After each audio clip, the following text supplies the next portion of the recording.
आप सभी दिव्य आत्माओं को मेरी आज की राम राम। आज मैं बात करती हूँ कर्मों के बारे में। कर्म कैसे हमारे डीएनए में मिक्स है और इनका हमारे जीवन में क्या इफेक्ट होता है, इसे मैं आपको आज थोड़ा डिटेल में बताना चाहूंगी।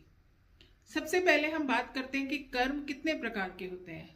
कर्म 3 प्रकार के होते हैं। पहला कर्म संचित कर्म, दूसरा कर्म प्रारब्ध कर्म और तीसरा कर्म है क्रियामाण कर्म। अब हम इनको डिटेल में जानते हैं। संचित कर्म ये एक प्रकार से क्लाउड स्टोरेज की तरह है। जैसे कि आप मोबाइल का जो आपका डाटा होता है वो एक क्लाउड में हर एक चीज आपकी वहां पर स्टोर है। इसी प्रकार से हमारे जो आदिकाल से हमने जो कर्म कर रखे हैं वो सब के सब का रिकॉर्ड हमारा संचित कर्म है और वो ऊपर हमारे स्टोर है और इनको काटना असंभव है। संचित कर्म हमारे जो है वो इतने भरे हुए हैं कि उनको तो बिल्कुल खत्म करना तो असंभव है।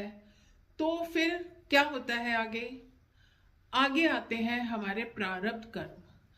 प्रारब्ध कर्मों में हमारे कुछ फाइलें ऐसी हैं जिनको निकाला जाता है संचित कर्मों से और हमें इस धरती पर, इस पृथ्वी पर भेजा जाता है कि जाओ अब ये कर्म तुम्हें भोगने हैं।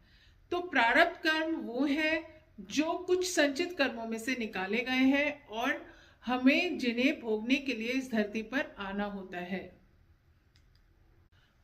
प्रारब्ध कर्मों से ही ये तय होता है कि हमारा जन्म किस देश में होगा, किस घर में होगा, हमारे माता पिता कौन होंगे, हमारे भाई बहन कौन होंगे, हमारी शादी कहाँ होगी, हमारे पति कौन होंगे, हमारे बच्चे कौन होंगे और किस रूप में हमें कैसे अपने इन प्रारब्धों को काटना है। अगर हम ये प्रारब्ध को नहीं काटते हैं, नहीं भोगते हैं, तो हमें फिर जन्म लेना होगा, फिर ये काम हमें पूरा करना होगा।